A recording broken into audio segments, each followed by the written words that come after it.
Të nderuar besimtar, vazhdojmë me lejen e Zotit edhe sot me historinë e Muhamedit alayhi salatu wassalam. Ku jemi ndalur në javën e kaluar të tregojmë për fillimin e shpërnguljes së Muhamedit alayhi salam. Për këtë sakrificë kaq të madhe që e bëri Muhamedi alayhi salam së bashku me shokët e tij, duke e lënë vendin e tij, shtëpinë e tij, qytetin e tij dhe duke u larguar për në një vend tjetër, vetëm se duke qenë i dhunuar dhe i shtypur në vendin e tij që të mos e adhuronte Zotin. Banorët e Mekës e shtypnin dhe e torturonin Muhamedin, paqja qoftë mbi të dhe mbi gjithë shokët e tij. Dhe ata u detyruan ta lejnë vendin e tyre dhe të largohen. Muhamedi alayhi salatu wassalam në këtë udhtim do të nxjerrë në pah, do të dalë në dritë sakrifica e madhe e tyre, e posaçërisht e dy shokëve të Muhamedit alayhi salam. Aliu radiallahu anhu, i cili ishte i gatshëm që të futej në shtratin e Muhamedit alayhi salam, edhe pse e dinte që i dhujtarët e Mekës do të vinin dhe do ta godisnin atë.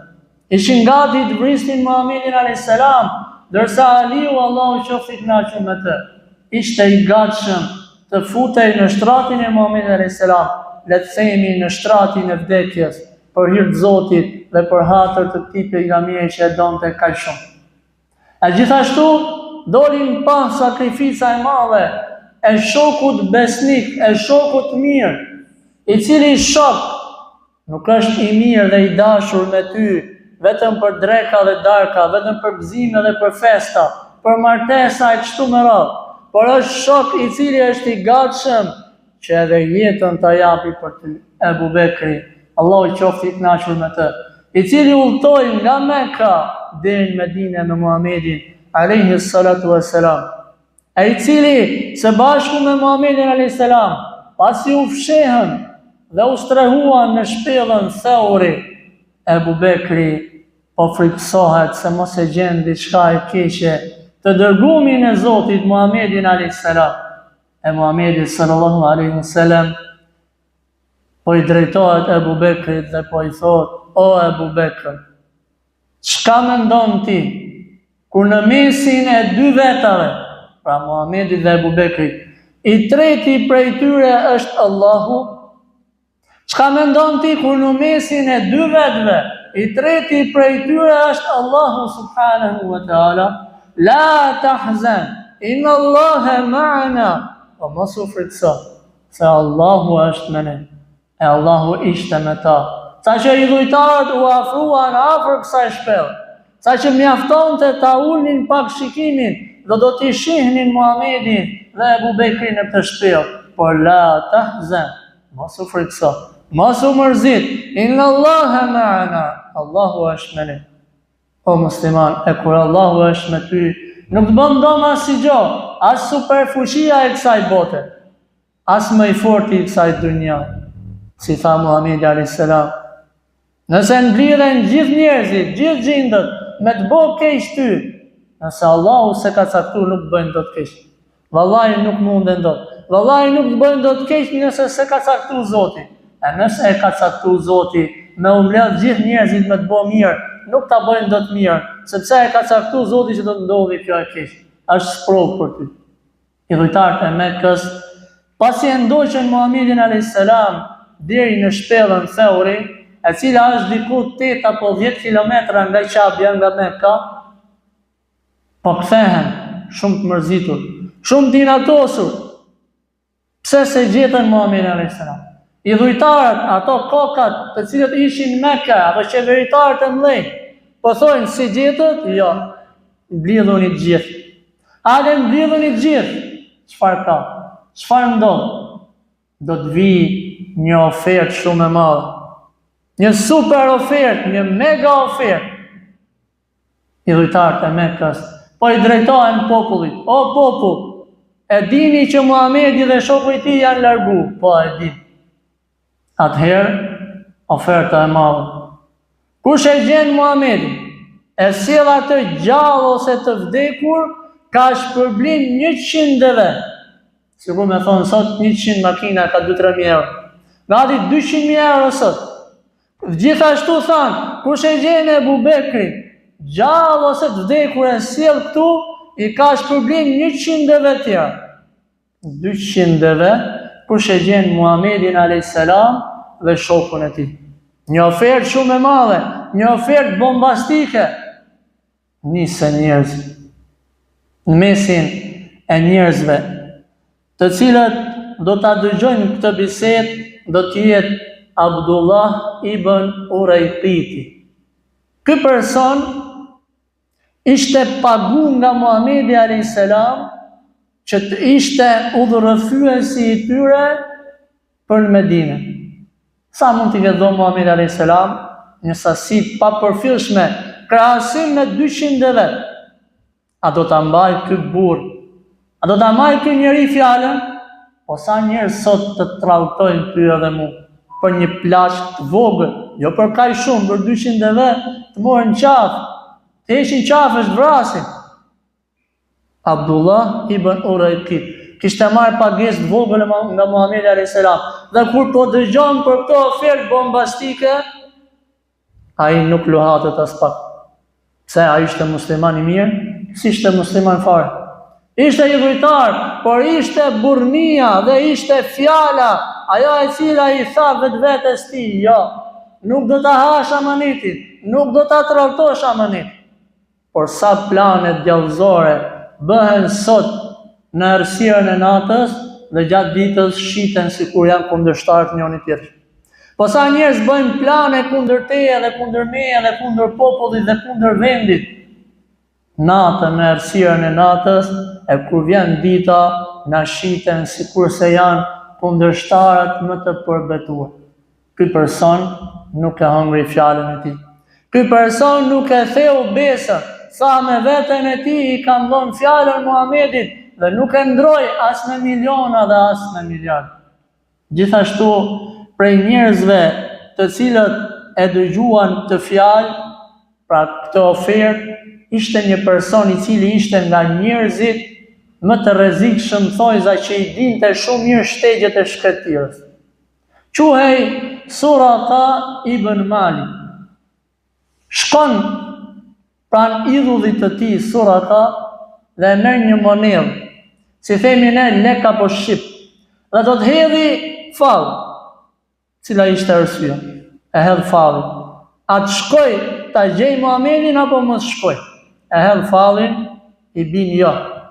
Por oferta ishte shumë e madhe, 200 deve, thot hajse po e provoj edhe herë. E hedh sërish fallin, i bin sërish jo, pra mos shko ta kërkosh. E hedh sërish, jo, thot po leje se s'është e vërtetë kjo. Dhe niset ta gjej Muhamedin a.s. Niset dhe po i sheh 2 njerëz nga larg, thot me siguri ato janë. Me kalin e tij, me shpejtësi të madhe, i afrohet. I thot Ebu Bekri pejgamberi a.s. Po i dërguar i Zotit, po vjen dikush. Pejgamberi a.s. nuk përgjigjej fare.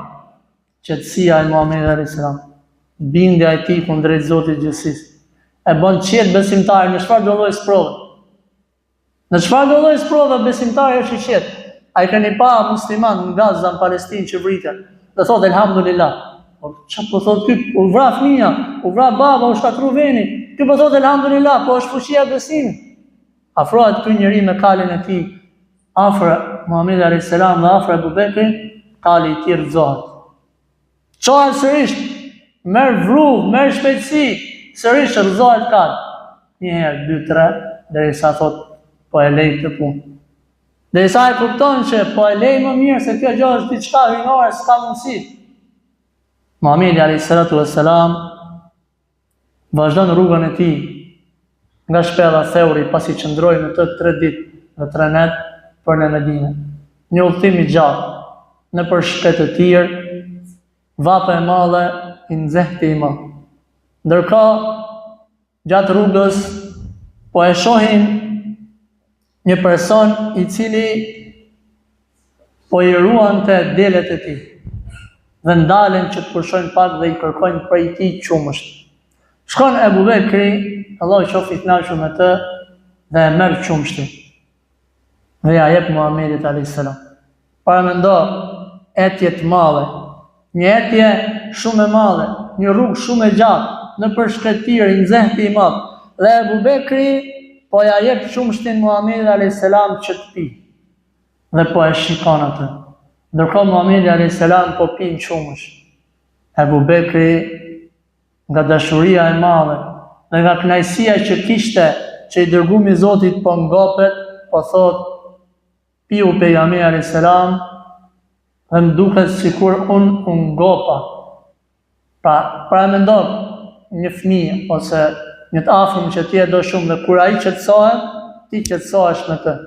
I tillë ishte Ebu Bekri, Allahu qoftë i kënaqur me të, i cili e donte shumë të dërgumin e Zotit. Saqë tregon se gjatë rrugës Ebu Bekri kujdesej gjithmonë. Dilte para pejgamberit alayhis salam, pastaj dilte pas. Pastaj dilte nga e djathta, pastaj dilte nga e majtë. Në mënyrë që ta ruante të dërguarin e Allahut, pejgamberin sallallahu alaihi wasallam. Në pas një udhëtimi gjatë, pejgamberi alayhis salam po arrin në një vend të quajtur Quba. Në një vend të quajtur Quba, ku aty po ndale dhe do të pushoj disa ditë.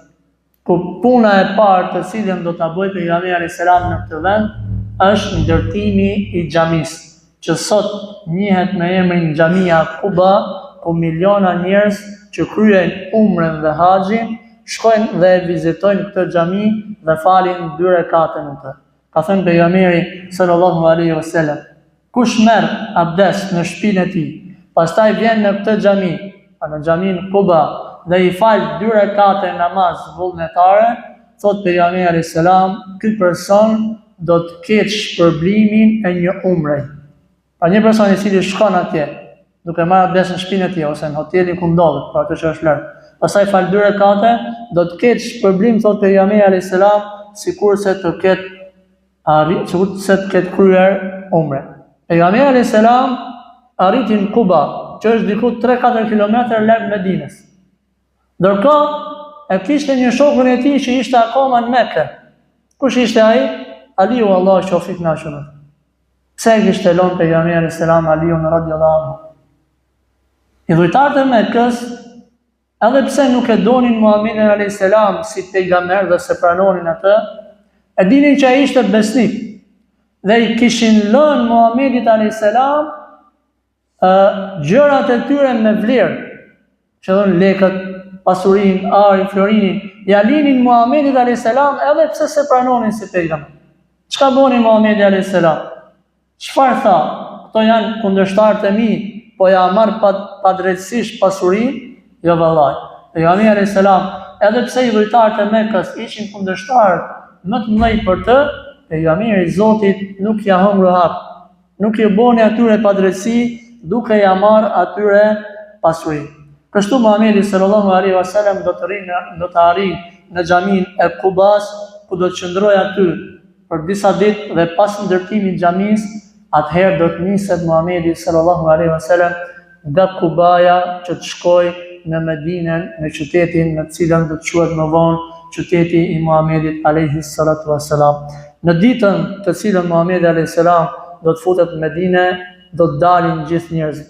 Do të dalin të moshuarit, do të dalin burrat, do të dalin gratë, do të dalin fëmijët dhe një gëzim i madh do t'i përjetojë të gjithë banorët e Medinës, të cilët kishin ditë që e prisnin Muhamedit sallallahu alaihi wasallam.